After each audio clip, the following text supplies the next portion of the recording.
এবার চাঁদপুরেও দেখা মিলল রাসেলস ভাইপার। ইন্ডিয়া থেকে মূর্তিমান আতঙ্ক এখন সারা বাংলাদেশে। চরম বিষধর এই সাপ যেন সাক্ষাৎ মৃত্যুদূত, যার এক ছোবলেই মৃত্যু। আগে বাংলাদেশে এই সাপের উপস্থিতি না দেখা গেলেও এখন হরহামেশাই দেখা মিলছে ভয়ঙ্কর বিষধর সাপের। পদ্মার চর থেকে ধানক্ষেত কিংবা অন্যান্য ফসলের মাঠ, দেশের সব এলাকার সবখানেই যেন উপস্থিতি বাড়াচ্ছে এই সাপ। বাড়ছে সাপের কামড়, বাড়ছে মৃত্যুর সংখ্যা। এর বিশেষ গায়ের রঙের কারণে সহজেই মিশে যেতে পারে ফসলের মাঠে, থাকে না বোঝার উপায়। মানুষ ফসলের মাঠে কাজে গেলেই কামড়ে দেয় এই সাপ, ঢেলে দেয় পৃথিবীর সব থেকে বিষাক্ত বিষ, যা মাত্র 1.5 থেকে 2 ঘন্টাতে শেষ করে দিতে পারে একজন মানুষের প্রাণ। তবে জনমনে প্রশ্ন, কেন হঠাৎ করে এই সাপের উপদ্রব বাড়তে দেখা গেছে গোটা বাংলাদেশে? কতটাই বা ভয়ঙ্কর এই সাপের কামড়? আছে কি কোনো পর্যাপ্ত চিকিৎসা? এসবের বিস্তারিত নিয়ে থাকবে এখনকার বিশেষ আপডেট। গত 6 মে বিষধর রাসেলস ভাইপার দংশনে রাজশাহী বিশ্ববিদ্যালয়ের এক শিক্ষার্থীর মৃত্যু হয়। সেদিন সন্ধ্যায় পদ্মার পাড়ে তাকে সাপে দংশন করে।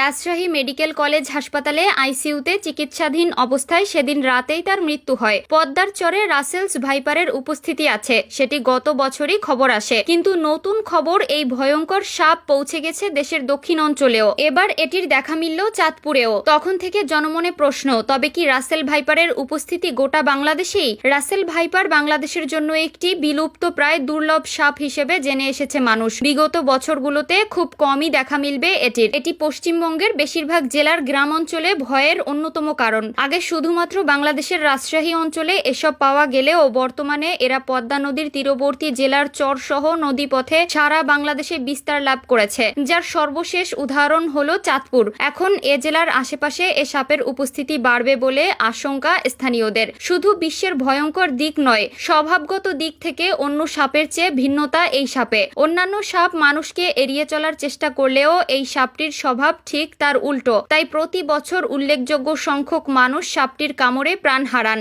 আক্রমণে ক্ষিপ্র গতি ও বিষের তীব্রতার কারণে একে বলা হয় কিলিং মেশিন। শুধু বাংলাদেশ কিংবা ভারত নয়, পাকিস্তান, নেপাল, ভুটান, শ্রীলঙ্কা, চীনের দক্ষিণাঞ্চল, তাইওয়ান, থাইল্যান্ড, মায়ানমার ও ইন্দোনেশিয়ায় পাওয়া যায় এই সাপের অস্তিত্ব। তবে এর দ্রুত বংশবিস্তারে আছে একটি উল্লেখযোগ্য কারণ। অন্যান্য সাপ সাধারণত যেখানে ডিম পাড়ে এবং যেখানে ডিম ফুটে বাচ্চা হয়, সেখানে এই সাপ ডিম পাড়ার পরিবর্তে সরাসরি বাচ্চা দেয়। একটি স্ত্রী সাপ গর্ভধারণ শেষে 20 থেকে 40টি বাচ্চা দেয়। তবে কোনো রাসেল ভাইপার 75টি পর্যন্ত বাচ্চা দেওয়ার রেকর্ড আছে। অন্যান্য সাপ বছরে একটি নির্দিষ্ট সময় বাচ্চা দিলেও রাসেল ভাইপার সারা বছরই বাচ্চা উৎপাদনে সক্ষম। রাসেল ভাইপার সম্পর্কে বাংলাদেশ বন বিভাগের বন্যপ্রাণী ও জীববৈচিত্র্যের সংরক্ষণ কর্মকর্তা বলেন, IUCN এর 2015 সালে লাল তালিকা অনুযায়ী রাসেল ভাইপার বাংলাদেশে সংকটপন্ন প্রাণীর তালিকায় রয়েছে। এটি ইঁদুর, ব্যাঙ ও টিকটিকি খায়। বসতবাড়ির আশেপাশে এদের প্রাচুর্যতা বেশি থাকায় খাবারের খোঁজে রাসেল ভাইপার অনেক সময় লোকালয়ে চলে আসে এবং মানুষকে দেখে